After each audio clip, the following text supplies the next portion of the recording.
feito neste lugar. Nós oramos, Pai, em nome de Jesus. Amém. Você pode tomar seu assento, você pode se assentar. Eu quero convidar o nosso missionário. Vamos ver se eu lembrei o nome. Cleilton. Ele falou, pode ser Cleiton. Eu falei assim, não, rapaz, se é Cleilton, é Cleilton. Meu irmão, que Deus te abençoe. Deus use a tua vida poderosamente, né? Eu estou ficando velho, né? Porque eu acho que ele é mais novo que eu. Aí, estou mais velho. Né? E eu fico feliz quando vem um missionário mais jovem, um pastor mais jovem, porque antes eu era o mais jovem, né? Chegava no lugar, o pastor mais jovem, o missionário mais jovem, e agora tem mais jovens que eu. Louvado seja Deus pela vida do Cleilton, que a semana já vai sair para o sul Fluminense ou para o norte, já vai para Itaperuna fazer também campanha de missões, que Deus o use poderosamente. Eu vou orar pela vida dele. Peça ao Senhor que Deus fale ao seu coração através da vida do teu servo. Ó Pai, obrigado pela vida do Cleilton aqui, Senhor. Teu servo, missionário, que se colocou à disposição para te servir. Use-o, Senhor, nesta noite para a glória do teu nome, que a tua palavra alcance os nossos corações. Em nome de Jesus oramos. Amém. Boa noite, meus irmãos. Graça e paz. Amém? É um motivo de muita alegria, pastor Eric, nossa irmã Rose. Cadê a irmã Rose? É um motivo de muita alegria estar com os irmãos essa noite. E estou aqui para poder falar um pouco daquilo que Deus está fazendo por meio de nós e através de nós, lá no nosso sertão do Piauí. Amém? Queria antes recitar o nosso versículo bíblico que nós temos como divisa da nossa campanha, que se encontra em João capítulo 3, versículo 16. Porque Deus amou o mundo de tal maneira que deu seu Filho unigênito para que todo que nele crê não pereça, mas tenha a vida eterna. Amém?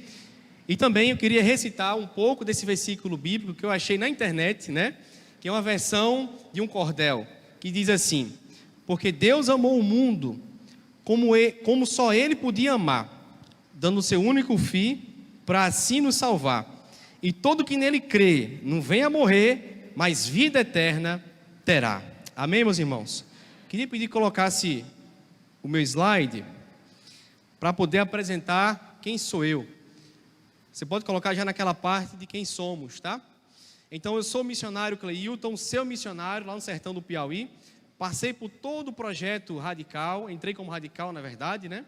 Passei por missionário em formação, passei pelo concílio também, passei pela ordenação pastoral, tudo isso fruto do seu investimento na obra missionária. E eu estou ali com a minha esposa, a Stephanie, né? Essa moça linda e maravilhosa. Ela está em uma outra igreja agora nesse momento e não pôde vir para estar aqui conosco nessa noite, pastor Eric, infelizmente, né? Mas quem sabe numa outra oportunidade ela está aqui conosco com os irmãos. Pula 2 slides, por gentileza. Coloca nos dados da nossa cidade. Nós estamos numa cidade chamada Caldeirão Grande do Piauí. Quantos aqui já foram no sertão? Só uma pessoa? 2 pessoas. 3 pessoas. Muito bem. Aquilo que eu vou falar hoje, com toda certeza, essas pessoas que levantaram suas mãos vão ter um pouco de identificação com aquilo que eu estou falando. A nossa população tem cerca de 5.503 habitantes. No censo de 2010, ela tinha 5.786. Parece que está diminuindo, né? E aí nós temos alguns desafios. É uma cidade pequena, bem pacata, dividida em cerca de 56 comunidades rurais. E tem cerca de 2 a 3 mil habitantes dentro da nossa cidade. Lá não tem bairro, tá, irmãos?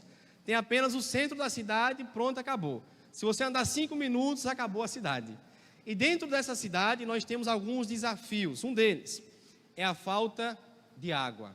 Infelizmente, na nossa cidade em especial, claro que não é toda a realidade do sertão, mas em nossa cidade especial não tem um rio que passe perto. E aí nós não temos água encanada. E por incrível que pareça, algumas casas não tem nem torneira. Eu fiquei chocado quando eu cheguei lá, porque tudo é na bacia, né? Tem outras que tem torneira, na minha casa tem torneira, mas aí em outras casas também não tem torneira. E aí você me pergunta, como que faz para poder recolher essa água que vocês utilizam?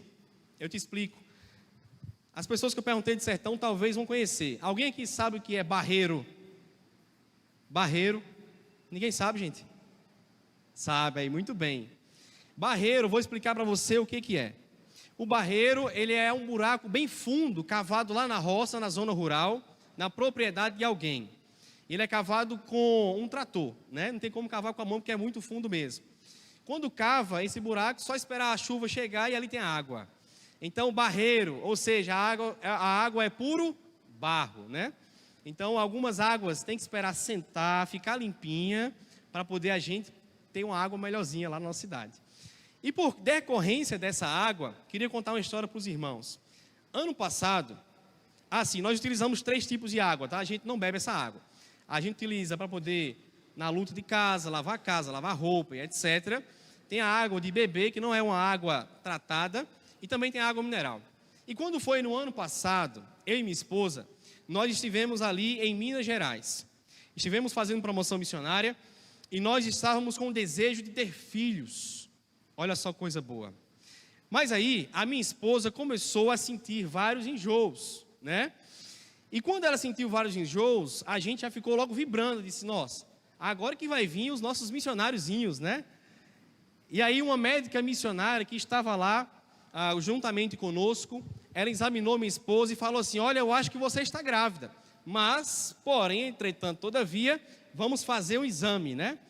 Aí a gente foi fazer esse exame, irmãos. A minha esposa não estava grávida. Adivinha o que é que ela tinha? Era verme na barriga dela, né? Só que Deus foi tão bom, volta um slide só que Deus foi tão bom que esse ano, realmente, a minha esposa está grávida para a glória de Deus, irmãos. Isso tudo é a maravilha que Deus faz, né? Ano passado era só verme, esse ano é um menino dentro da barriga dela. Não sabemos ainda se é homem ou menina, como diz a nossa cidade, né? Não sabemos ainda se é menino macho ou menina fêmea. Essa semana, ou na semana que vem, vamos descobrir se é menino ou menina. Pode passar o slide dos dados novamente. E então, nós temos também um alto índice de gravidez na adolescência. É muito comum as meninas de 12, 13, 14 anos estarem grávidas. Algumas delas estão grávidas de rapazes da sua própria adolescência. Mas o que mais me choca na realidade do sertão é que muitas dessas meninas estão grávidas de rapazes. Rapazes que têm a idade de ser o pai de cada uma delas. De 30 anos, 35 e por aí vai. E também o número de analfabetos é muito alto também na nossa cidade. O número também de católicos na nossa cidade, o catolicismo, ele é muito forte na nossa cidade. Tem cerca de 5.008 pessoas no censo de 2010. E também um grande envolvimento com misticismo e idolatria. E, consequentemente, de uma forma assim muito triste, há ainda uma perseguição ao evangelho no contexto de sertão. Não é em todos os lugares que isso acontece, mas, infelizmente, na nossa realidade de sertão, essa é ainda uma realidade muito presente. Por quê? Porque na cidade você sabe quem manda, né, gente? Quem manda na cidade é uma pessoa, não é nem o prefeito. É o padre da cidade, né? Então o padre é o coronel, é ele que manda e desmanda em tudo. E se as pessoas se convertem na nossa igreja, aí as pessoas têm um problema muito grande. Muitas das vezes não é nem com a própria família, é com a instituição religiosa. Infelizmente, eu falo isso com muito pesar no meu coração. Mas eu queria apresentar para os irmãos o nosso projeto antes de trazer a reflexão nessa noite. Estamos em plantação de igreja, pode passar? A nossa igreja começou há cerca de quase 5 anos atrás. Começamos aí na garagem de casa, porque nós cremos que a igreja, aonde ela está, ela é igreja, amém, irmãos? Independente do lugar, é como a gente diz, se ela está embaixo de um pé de pau, ou seja, de uma árvore, se ela está numa garagem de casa, ela é a igreja do Senhor Jesus. E ali estávamos reunidos, porém, as pessoas da comunidade local, por uma visão católica, de pensar que igreja é apenas o prédio físico, a gente sentiu a necessidade de sair desse lugar. Pode passar? E aí nós expandimos o nosso trabalho para um ponto alugado, reformamos, deixamos tudo bonitinho ali para o pessoal poder se reunir. E para a glória de Deus, aquilo que tinha 4 pessoas no começo, 5 pessoas, aquilo que não tinha ninguém, tinha vezes que a gente abria o culto, não tinha ninguém. Hoje em dia nós temos mais de 20 irmãos congregando conosco regularmente. Pode passar? E dentro dessa plantação de igreja, nós cremos também, pode passar, aí alguns irmãos nossos, pode passar. Nós temos também alguns projetos sociais, porque cremos que a igreja ela precisa sair das 4 paredes. Um deles é o jiu-jitsu. O jiu-jitsu é uma ferramenta fundamental para a gente poder alcançar esses meninos que estão numa situação muitas das vezes difícil, de abuso sexual, de alcoolismo, por incrível que pareça, né? Meninas que são muito sexuadas, né, para os homens da sociedade. Nós temos trabalhado tudo isso com princípios bíblicos, para que Jesus, de fato, possa mudar a realidade daquelas crianças que ali estão através do esporte, implementando também o projeto Viver com elas. Pode passar? Também nós temos tido aulas de violão, pode passar, aulas de reforço escolar. Inclusive esse rapazinho aí da foto, essa foto foi há cerca de 2 anos e pouco atrás. Ele tinha uns 9 anos de idade. E nesse dia o Silas entregou a sua vida para Jesus através do reforço escolar. E para a glória de Deus também a sua mãe entregou sua vida para Jesus. E estão até hoje conosco, né? Estão firmes, estão amadurecendo.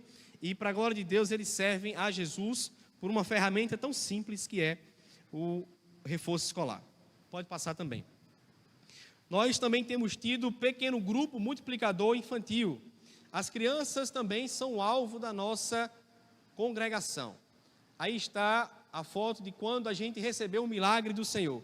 Meus irmãos, eu não sei como que é aqui, nas igrejas do Rio de Janeiro, quando vão fazer algum evento para as crianças. A gente quer dar o nosso melhor, não é verdade? E minha esposa queria dar o melhor para cada criança. Só que as condições financeiras, naquele momento, só estavam nos permitindo, pastor Eric, dar 1 bis para as crianças. Mas era apenas 1 bis, tá, irmão? Não era uma caixa de bis para cada uma delas, não. Era só uma unidade de bis.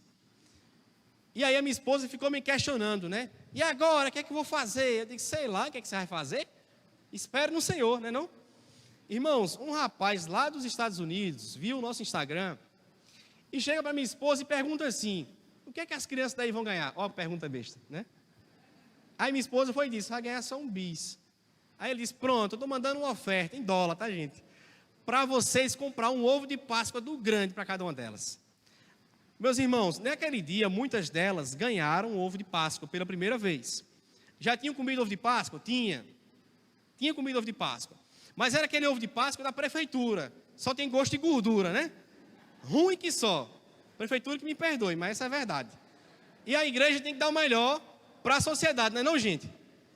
E naquele dia, elas também conheceram o verdadeiro sentido da Páscoa. Pode passar.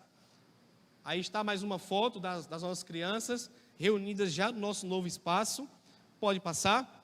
Temos também o nosso pequeno grupo de multiplicador de adolescentes na escola em um outro estado. Esses meninos são da nossa igreja e eles sentiram o desejo no coração de falar de Jesus para os seus amigos e colegas. E aqui vai uma dica para os adolescentes, tá? Não percam tempo na escola de vocês apenas brincando. Tem hora de brincar e tem hora também de coisas sérias, não é verdade? Esses meninos sentiram o desejo no coração de falar de Jesus. Você, adolescente, também pode falar de Jesus para os seus amigos. Eu sei que a situação de escola hoje em dia é muito caótica, não é verdade? Não é mais como antigamente, em que as professoras batiam na mão.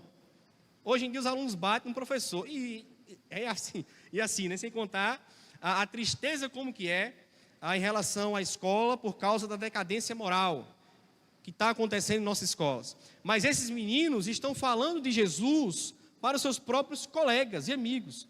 E aquilo que começou com 5 irmãos, hoje em dia tem 50 alunos toda sexta-feira ouvindo falar de Jesus numa escola federal. Amém, meus irmãos? E meninos estão saindo da depressão, estão saindo da homossexualidade por causa de meninos simples, improváveis que o Senhor está usando lá no nosso sertão. Pode passar. Eu queria, nesse momento, explanar esse texto bíblico que nós lemos aqui, que é o João 3,16.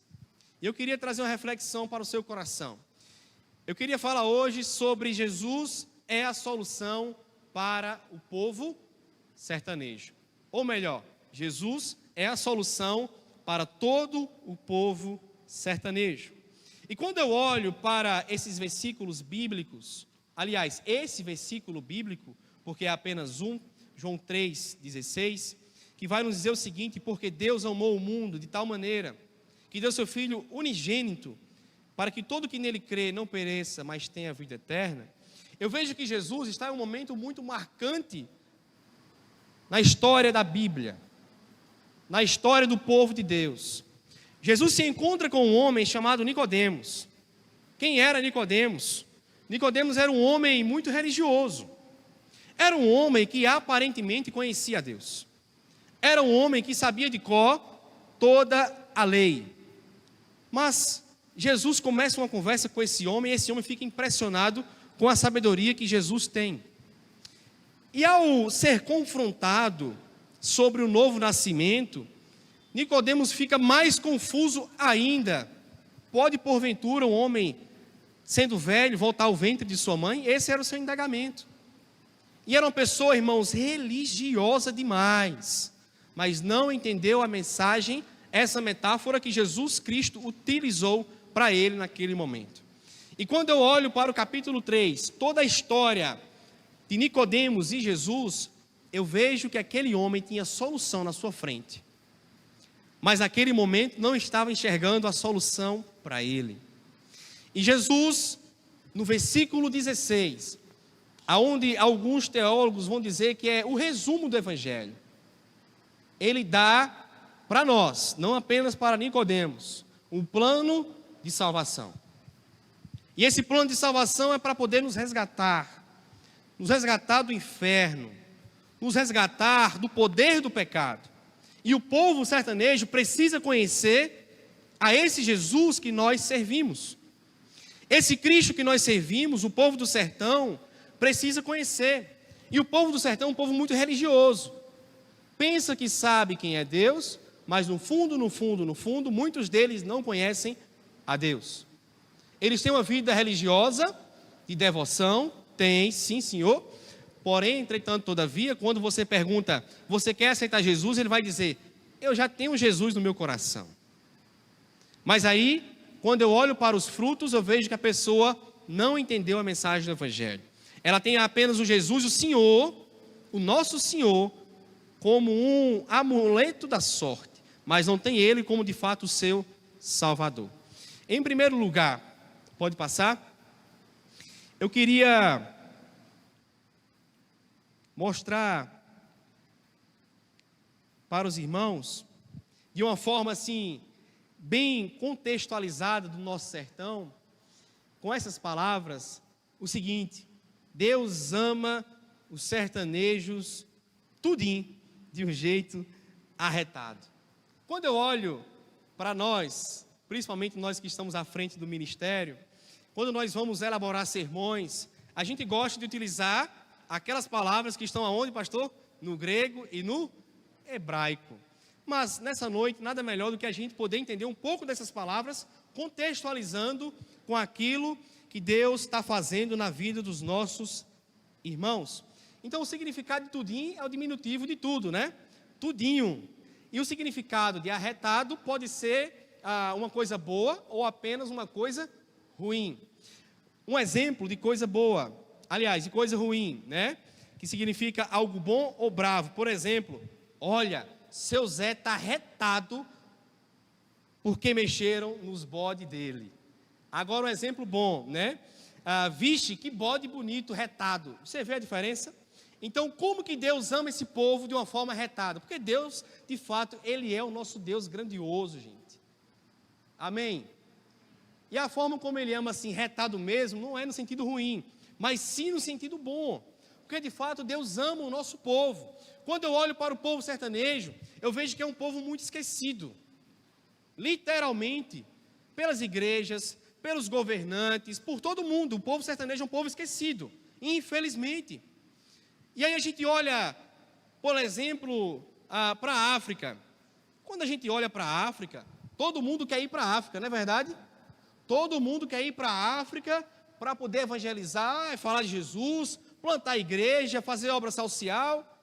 Mas aí eu fui descobrir alguns dados na Missão Livres. Sabe o percentual de números evangélicos? Agora, quando fala isso, você vai dar uma glória a Deus bem forte, tá bom? Sabe o percentual de números evangélicos no interior da África do Sul? 69%. Amém, irmãos? Olha só que coisa boa. Isso é de presença evangélica. Agora, o nosso sertão, em comparação com esses números, significa, sabe quanto?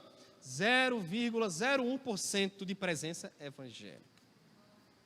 Amém ou misericórdia?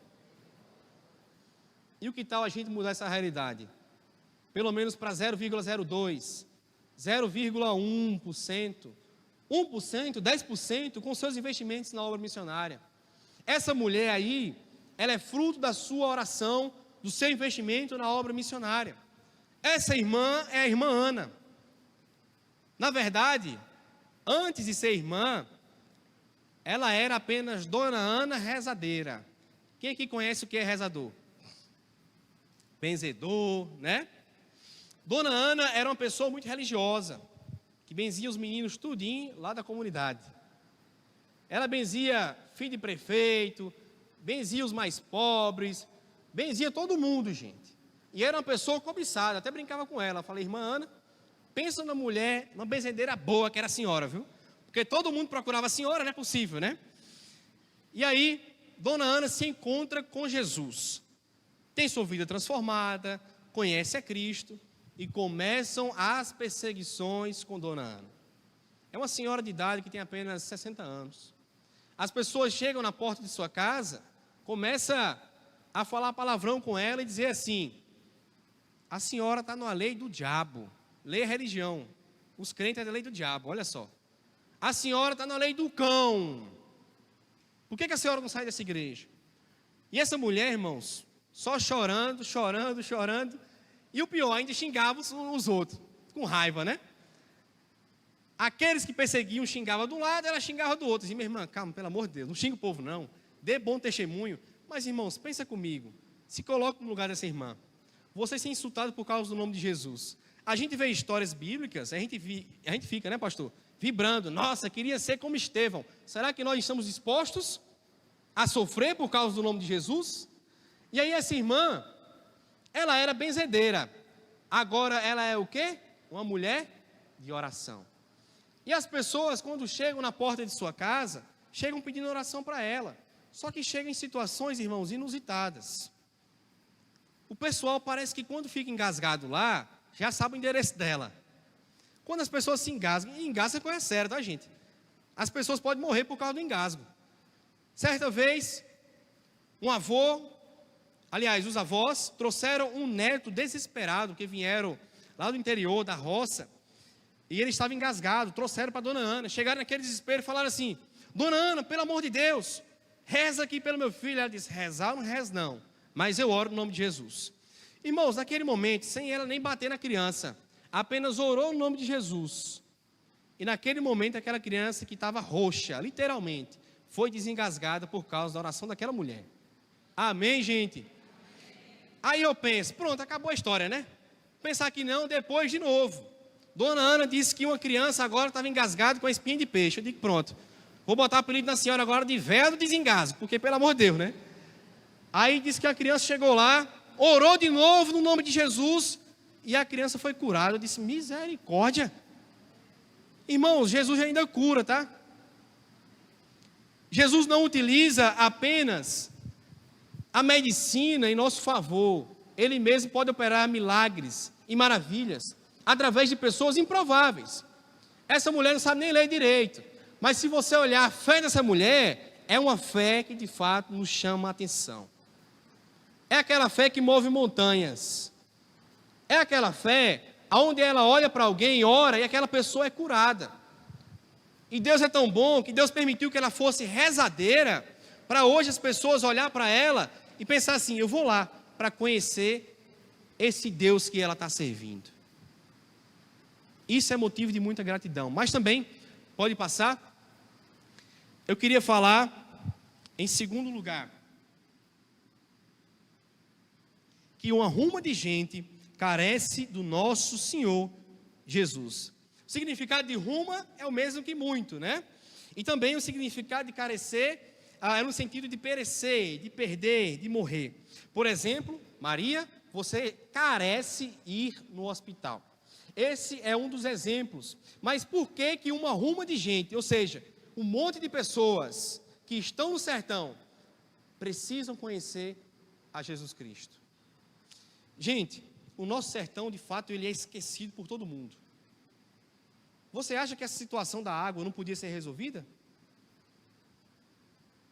Você acha que situações onde nós temos de muito aqui na cidade, que a gente nem imagina sobre os desafios do sertão, você acha que lá não poderia ser resolvido?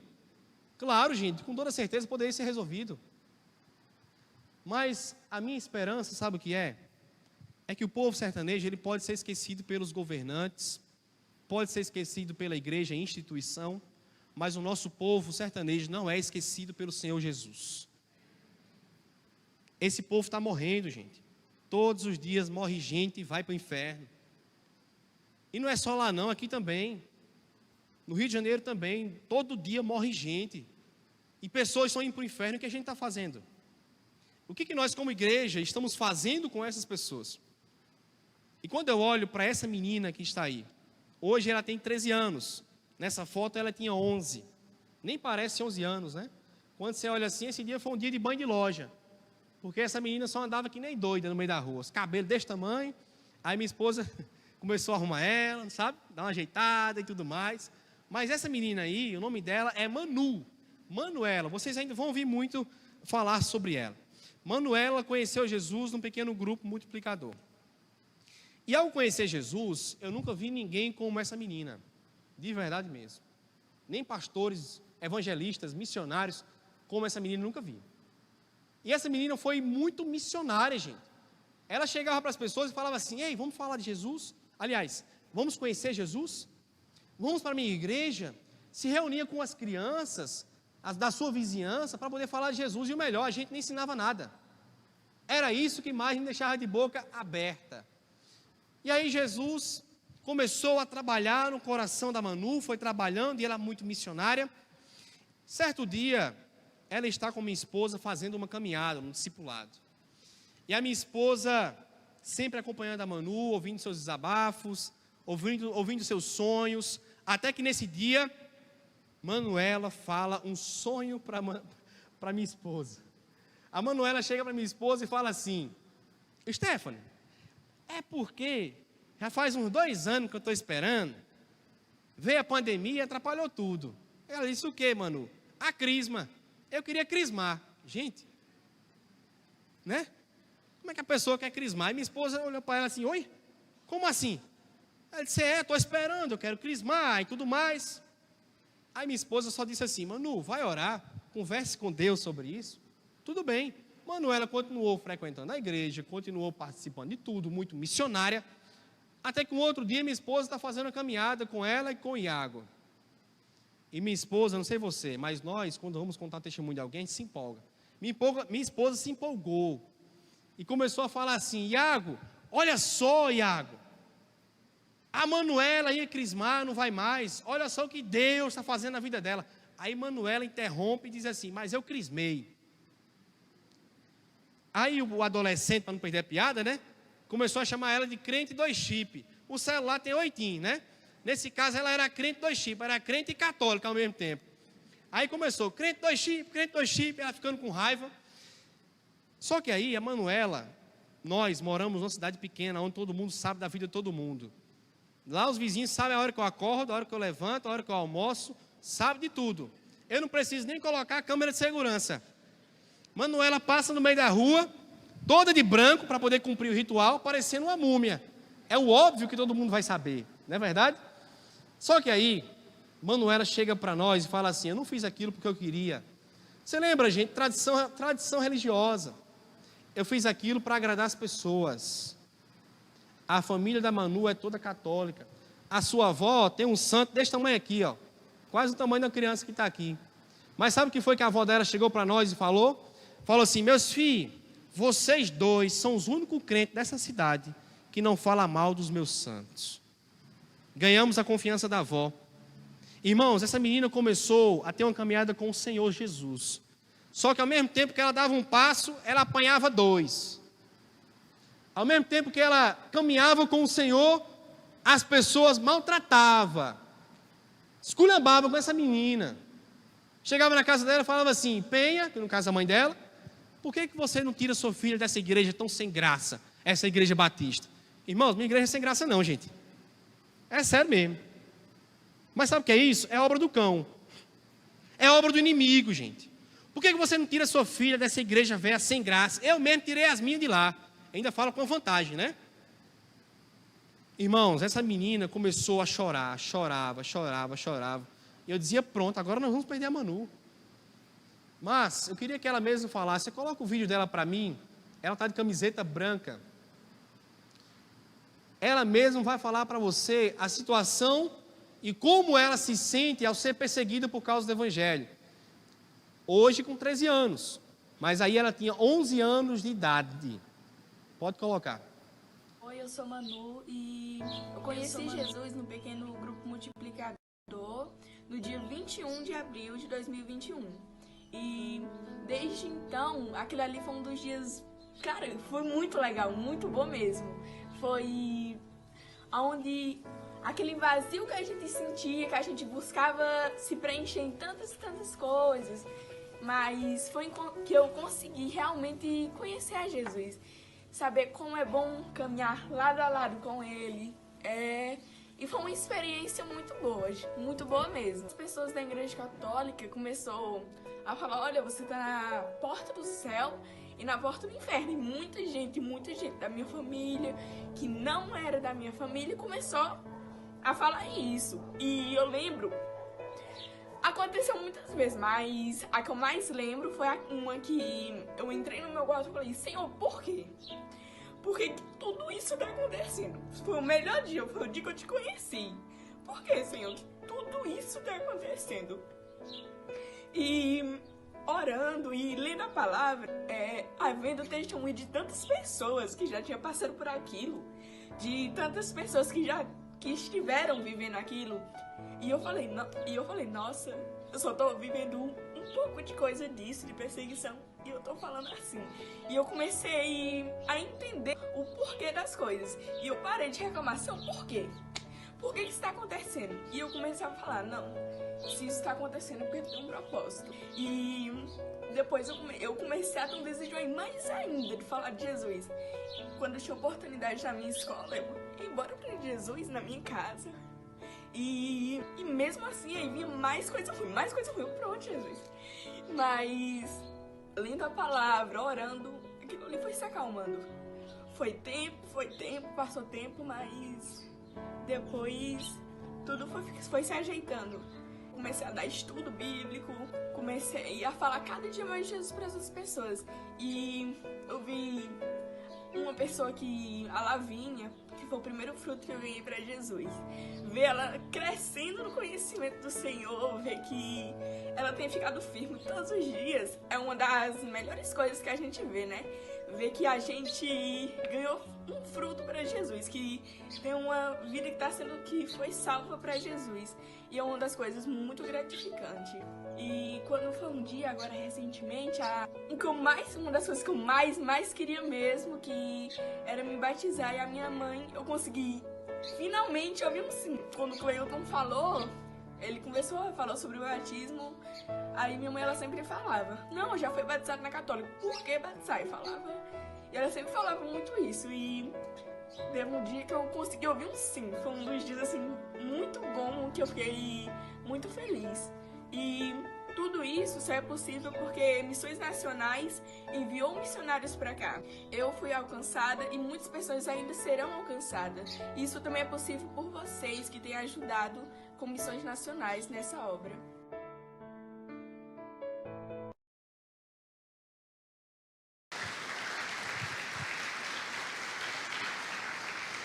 Alguém certa vez disse numa canção, a perseguição não parou a igreja. E essa é uma verdade muito presente na vida da Manuela. Essa é uma verdade muito presente na vida da nossa igreja. Porque as pessoas podem até bater, mas quanto mais bate, mais a igreja de Jesus ela vai crescer. Irmãos, isso tudo só é possível, como a Manuela falou, por causa que você tem ajudado com a obra missionária. A sua oferta está chegando numa menina lá longe, que você nem sabia quem era. Alguém conhecia a Manu aqui, gente? Ninguém conhecia aqui a Manu. Mas hoje em dia você vê um testemunho de onde está chegando a sua oferta, lá no interior do Piauí, numa cidade isolada que ninguém quer saber, mas a sua oferta tem chegado até nós. Continue investindo na obra missionária. Pode passar. Aliás, deixa aí. Esqueci de falar. Está vendo a outra menina na outra foto? Foi ela que alcançou para Jesus, gente. Não foi eu não que cheguei e falei de Jesus não. Eu sou coleguinha de escola. E as duas, no ano passado, desceram as águas do batismo.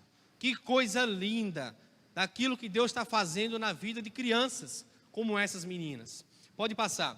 Para a gente poder finalizar, terceiro lugar, se aveste, porque a missão é urgente. Avexado significa apressado, né? É aquela pessoa que está com pressa. Sai do meio que eu estou avexado. Esse é o significado de avexado. E aí quando eu olho para essa irmã, que hoje em dia é nossa irmã aqui do meio, de vermelho, eu vejo que Deus de fato tem pressa para alcançar as pessoas. O nome dessa pessoa é Nilva. A Nilva tem uma história de vida muito triste. A começar que ela é surda, só que não é totalmente surda. A Nilva, ela ainda escuta um pouquinho, mas aquilo que ela entende é apenas em suas próprias palavras. A história de Nilva, se você pensa que a de Manu é triste e tudo mais, a história dessa mulher, meu Deus do céu. Nilva, ao nascer, foi rejeitada pela sua mãe. Na verdade, pela mãe e pelo pai. Então a sua mãe vai lá para o interior, no meio da pista, no meio da roça, da zona rural, abandona a Nilva no meio da rua. Você sabe o que é abandono, gente? E aquela menina foi largada no meio da rua. Só que aí, o tio dela passou na mesma da hora. Pegou essa menina e levou para criar. Então ela foi criada pelo tio e pela avó. Até os seus 12 anos de idade, porque com 12 anos a sua avó faleceu. Então ela perde ali aquela pessoa que estava guardando a sua vida. Mas aí a Nilva se envolve muito cedo com um rapaz. Meninas do sertão têm essa realidade. Ela se envolve muito cedo com um rapaz. E esse rapaz começou a bater na Nilva. Peia, foi peia, foi peia, foi peia. E para piorar a história, o cabo ainda fez 3 filhos nela. E esse homem não trabalhava, é o famoso gigolô, né? Não trabalha, só quer usufruir daquilo que a mulher tem. Não trabalhava e ainda batia na mulher, tomava o dinheiro dela, não estava nem aí. Foi preso e tudo mais. Até que a Nilva se separa dele. Aí você pensa, agora vem a esperança. Vem nada. Ela se junta com o Nivaldo. E quando se junta com o Nivaldo é até bonzinho, trabalha, não suga o dinheiro dela. Mas o que é que o Nivaldo faz? Peia na Nilva também. Batia na Nilva, espancava a Nilva, ela também dava outro na cara dele, e por aí ia. Irmãos, pensa num tumulto nessa casa. Ela endemoniada, ele endemoniado, rapaz, só Jesus para ter misericórdia desse povo. Até que, certa vez, o João Vitor, seu filho, ele veio para a nossa igreja. E o João Vitor era apenas um menino religioso, um crente religioso. Porque foi um certo grupo de missionários, de pessoas que foram evangelizar na nossa cidade, chegaram lá na roça, onde eles moravam na época, e disseram assim, quem aqui quer ser batizado? Ninguém era crente. Foi batizado a mãe, foi batizado o pai, foi batizado ele, todo mundo. E aí o João Vitor se entrega para Jesus, mas ele tinha um alvo, que era a sua mãe. Eu falei assim, João Vitor, traz sua mãe aqui em casa, para a gente poder falar de Jesus para ela. Irmãos, pensa um desafio. Foi a minha evangelização, pregação pior que eu já tive. Mais difícil que eu já tive. A gente evangelizou a Nilva com aqueles corações do plano de salvação. Eu acho que você conhece. E eu chegava para ela e falava assim, Nilva, a cor amarela, explicava o que era. Chegava na cor preta e falava assim, Nilva, você sabe o que é pecado? E ela dizia, sei não. Eu disse, ixi, agora que deu ruim mesmo, hein? Mas você não sabe o que é pecado, Nilva? Não, não sei o que é isso não. Nilva, o pecado é fumar, é beber, é isso, aquilo, outro. Aí ela, eu sei, fumar, beber, aí começa a contar a história. Quando chegou no final, eu disse, agora vai. Eu falei assim, Nilva, você quer entregar a sua vida para Jesus? Ela, não. O que é isso? Aí eu apelei para o filho dela, né? Parecia Moisés e Arão. Aí eu disse, João Vitor, traduz aqui para mim, por favor. Aí ele falou assim, mãe, a senhora quer ser crente, mãe? Ela, sim, ser crente eu quero. Né? Aí nesses dias, irmãos, para a glória de Deus, a Nilva foi alcançada pelo Senhor Jesus. Aí você olha a outra foto. Deus é tão bom que está restaurando essa família. Esse rapaz aqui não bate mais nela não, tá, gente? Que eu não sou doido de celebrar casamento desse jeito. Esse rapaz, hoje em dia, está indo para a igreja. Ela entregou sua vida para Jesus. E, meus irmãos, pasmem, essa mulher já trouxe mais gente para a igreja do que toda a igreja. Ela traz todo mundo, parece a mulher samaritana. Não no seu pecado, mas no sentido de anunciar. Todo mundo vai para a igreja porque a Nilva chama. E o melhor, gente, ela vai casar dia 14 de outubro e dia 15 vai descer as águas, confessando a Jesus como seu único e suficiente Salvador. Amém? Isso é fruto do seu investimento, isso é fruto daquilo que Deus está fazendo no nosso sertão. E, meus irmãos, eu costumo dizer que a obra missionária, ela requer que estejamos juntos, em todos os sentidos, com oração, com recurso financeiro, fazendo caravanas para visitar o nosso campo missionário. E nesse momento eu queria saber se aqui nessa noite tem alguém que deseja nos abençoar com orações, colocando a minha vida e a vida da minha esposa em suas orações. Eu queria convidar você para de fato interceder, porque não é fácil, gente, a obra missionária. Certa vez eu entrei dentro de casa, estava lá, meio mundo de vela. Só que esqueceram que macumba não pega em crente, não é verdade? Mas o peso espiritual é muito grande. Por isso a gente apela para que você possa estar orando por nós. Eu queria perguntar se tem alguém que deseja orar por nossas vidas, por nossos ministérios. Ninguém, gente? Levantem suas mãos, pelo amor de Cristo. Coloque minha vida, Cleilton e Stephanie, o nosso filho. Mas também, eu costumo dizer que a obra missionária, ela não é só de amor. Eu explico. Às vezes a gente olha para a obra missionária e diz assim, que lindo, que os missionários estão indo lá falar de Jesus, mas a gente não tira o escorpião do bolso. Você come sem dinheiro? Come, gente. Se veste sem dinheiro?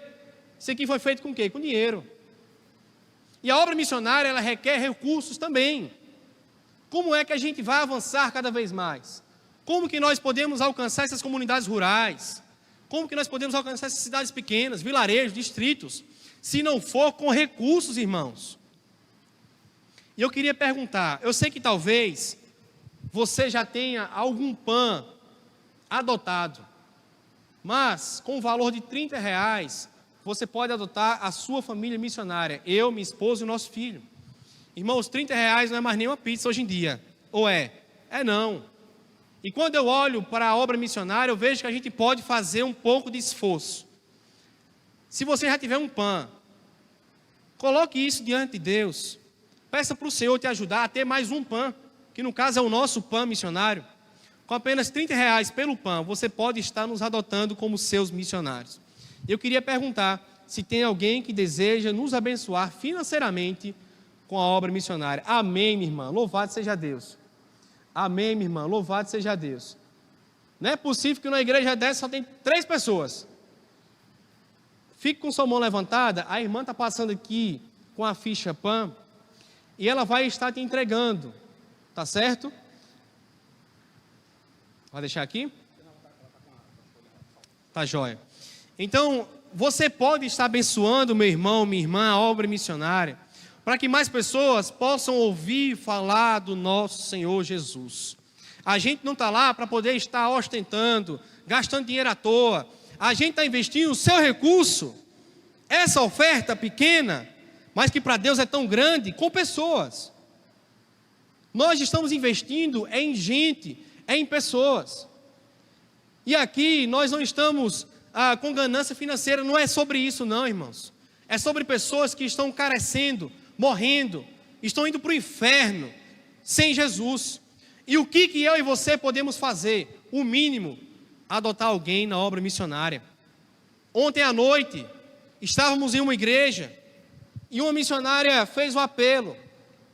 Ela esteve aqui, foi a Tainá. Ninguém adotou a Tainá. Eu e minha esposa olhamos e fizemos assim, vamos adotar a Tainá. Irmãos, eu também sou missionário, ganho mesmo que ela. Mas eu tenho que ser o primeiro a fazer isso também. Deus é tão bom, que quando a gente adotou, E depois que encerrou, mais pessoas vieram adotar a Tainá, gente. Louvado seja o nome de Jesus. Mas hoje você pode destinar sua oferta para o sertão, para aquele povo que está perecendo sem Jesus. Amém, meus irmãos? Todo mundo recebeu sua ficha? Faltou alguém? Alguém não? Faltou? Aqui na frente. Caso você não tenha pego sua ficha, eu estarei lá na porta ao final do culto e você pode me pedir a sua ficha, tá certo? Nessa ficha coloque o seu nome e o seu telefone, se você puder, se você não tiver mais nenhum dado. Eu mando a ficha PAN de uma forma digitada para você, você preenche pelo WhatsApp, mas se você tiver dificuldade com o WhatsApp, também não tem problema. E eu vou lá e preencho a ficha PAN e mando um comprovante para você de que eu preenchi. E também, todos os meses, eu e minha esposa, nós prestamos conta daquilo que Deus está fazendo. Porque muitas vezes a gente pode chegar aqui e ir embora e ninguém nunca mais ouviu falar da obra missionária. Mas você vai ter a oportunidade de todos os meses receber um relatório meu e de minha esposa dos resultados da sua oferta que vai chegar até nós. Amém? Vamos orar? Obrigado, Senhor, pela vida da sua igreja. Muito obrigado, Senhor, pela vida da Igreja Batista em Paulicéia. Muito obrigado. Eu quero te louvar, Senhor, porque nós temos pessoas que estão abençoando a obra missionária, pessoas que de fato amam o Senhor e por isso são generosas. Muito obrigado. Não se trata, Senhor, de recursos para bens materiais, mas sim recursos para vidas. Eu quero pedir ao Senhor que no nome de Jesus, cada testemunho, cada pessoa que nós mostramos aqui nessa noite, possa ter impactado cada coração que está aqui. Que no nome de Jesus, o Senhor aperfeiçoe em nós a tua obra e que nós possamos a cada dia sermos dependentes e missionários para a honra, glória e louvor do teu santo nome. E é assim que nós oramos e agradecemos e oramos em nome de Jesus. Amém? Amém. Ali estava o nosso contato. Se você puder deixar lá o nosso contato lá, é o último slide. Você pode pegar seu celular, tirar uma foto, depois acessar, pegar o nosso contato também, tá certo? Foi um prazer servir aos irmãos aqui nessa noite. Que Deus em Cristo vos abençoe. Deus abençoe, pastor Cleilton. Queridos, aqueles que estão se comprometendo com o PAN, abençoem, queridos, porque esse trabalho tem sido ali abençoador, tem sido um trabalho de crescimento do reino de Deus naquela região, no sertão ali do Piauí, e eu tenho certeza que vidas serão mais e mais vidas serão salvas para o Senhor. Aquela igreja que está sendo plantada já com uma visão missionária, já com um trabalho de pequenos grupos e crescendo exponencialmente. Daqui a pouquinho, eu tenho certeza que daqui a alguns anos nós vamos ouvir relatos de mudanças naquela região, daquilo que Deus tem feito naquele lugar. E querido, nós somos parte disso, nós somos parte disso. Nós temos um desafio como igreja, nós lançamos aqui, até porque nós temos visitantes nessa noite.